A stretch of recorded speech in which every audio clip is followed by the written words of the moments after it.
மாண்புமிகு பேரவைத் தலைவர் அவர்களே, நீண்ட காலமாக திராவிட இயக்கங்கள் நடத்திய நம்முடைய ஆட்சியில் தமிழகத்தில் 2 பெண் குழந்தைகள் மற்றும் பெற்றால் அவர்களுக்கென்று ஃபேமிலி பிளானிங் பல்வேறு விஷயங்களில் 2 பெண் குழந்தைகளுக்கு மட்டும்தான் அரசு பல்வேறு சலுகைகளை வழங்கியிருக்கிறது.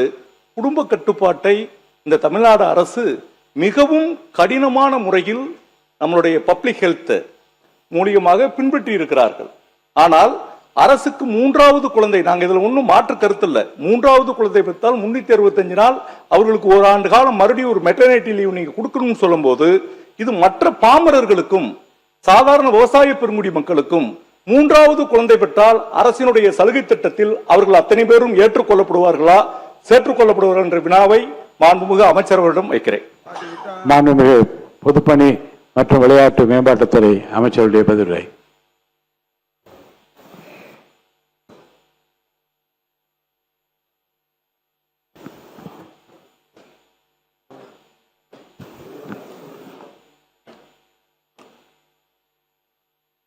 எண்ணி துணிக கர்மம் துணிந்த பின் எண்ணுவோம் என்பது இழுக்கு.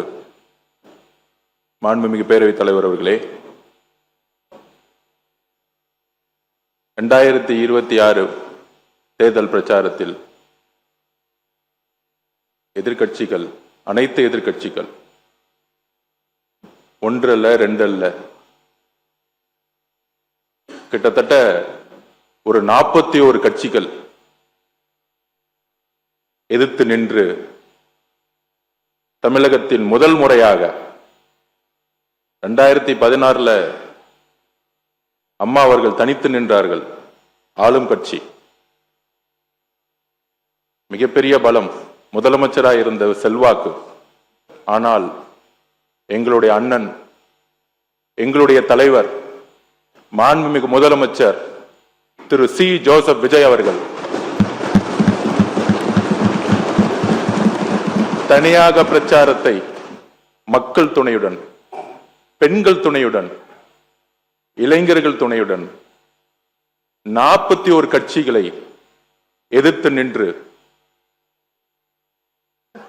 அண்ணா கூறினார், 1967 தேர்தல் பிரச்சாரத்தில் அண்ணா கூறினார்,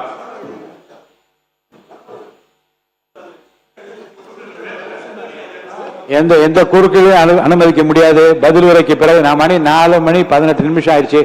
முடிந்த பிறகு என்ன வேணா பதில் சொல்ல தயாராக இருக்கிறார். அவர்கள் கூர்ந்து பேச அனுமதியுங்கள். எங்கள் தலைவர் பிரச்சாரத்தில் ஒரு கருத்தை கூறினார், நாங்கள் எப்படி வெற்றி பெறப் போகிறோம் என்று. 1967 அண்ணா கூறினார், அதே கேள்வி எங்களின் தலைவரிடம் பார்த்து கேட்கப்பட்டது, 2 வருஷத்துல கட்சி ஆரம்பிச்சு ஆளுங்கட்சி ஆயிடுவீங்களா, எடுத்த உடனே முதலமைச்சர் ஆயிடுவீங்களா, இந்த இளைஞர் கூட்டத்தை வச்சுக்கிட்டு நீங்க வந்து தேர்தலை ஜெயிச்சிடுவீங்களா, பூத் இருக்கா, கிளை இருக்கா, ஒன்றியம் இருக்கா, நகரம் இருக்கா, மாவட்ட செயலாளர் யாருன்னு தெரியுமா? இந்த கேள்விகள் கேட்கப்பட்டது.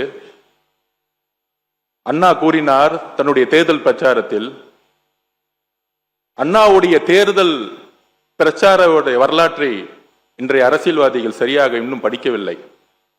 அண்ணா கட்சி ஆரம்பிக்கும் பொழுது இருந்த கூட்டம் ஜென்சி கூட்டம். அன்னைக்கு திரு கலைஞர் கருணாநிதி அவர்களுக்கே வயது 26 தான்.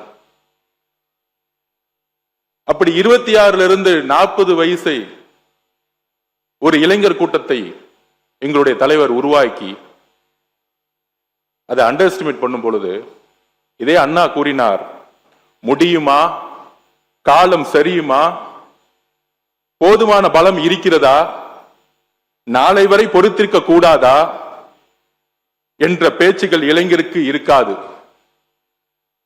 அண்ணா சொல்லிய வார்த்தை, இளைஞர்களுக்கு எப்பொழுதும் வேகம் அதிகம்,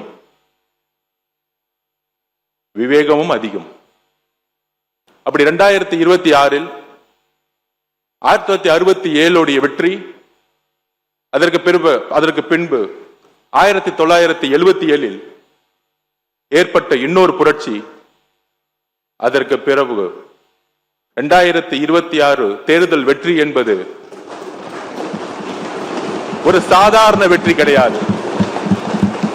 41 கட்சிகள் எதிர்த்து நின்று முதலில் பேசும்போது எதிர்க்கட்சி துணைத் தலைவர் சொல்லினார், நீங்கள் 108 தான் அப்படின்னு பேசினாரு. அந்த 108 எப்படி உருவாக்கப்பட்டது? 41 கட்சிகள் எதிர்த்து நின்று எதிர்க்கட்சி தலைவர் தன்னுடைய மேடைகளில் கூறினார், அங்க இருக்கிறவங்க எம்எல்ஏன்னா யாருன்னு தெரியாது, அமைச்சர்னா யாருன்னு தெரியாது. இதுதான் அண்ணா கனவு கண்ட ஒரு புரட்சி. ஏழைகள், எளிமையானவர்கள், சாதி பலமற்றவர்கள், மத பலமற்றவர்கள், இங்க இருக்கக்கூடிய நபர்கள் பண்ணையாரின் பிள்ளைகள் அல்ல, மன்னராட்சியின் பிள்ளைகள் அல்ல. எங்கள் பெயர் உங்களுக்கு தெரியாமல் இருக்கலாம், எங்களுடைய சாதி உங்களுக்கு தெரியாமல் இருக்கலாம், எங்களுடைய மதம் உங்களுக்கு தெரியாமல் இருக்கலாம், ஆனால் பெண்களுக்கும் இளைஞர்களுக்கும் ஏழைகளுக்கும் எங்களுடைய பெயர் தெரியும். அதனால்தான் நாங்கள் 108. அதனால்தான் 10 நாளில் நீங்கள் உருவாக்கிய 10 வருஷ கூட்டணி 10 நாளில் எங்களுடைய தலைவரை நோக்கி ஒரு ஜனநாயகத்தை உருவாக்கியது, இந்த ஆட்சியை உருவாக்கியது.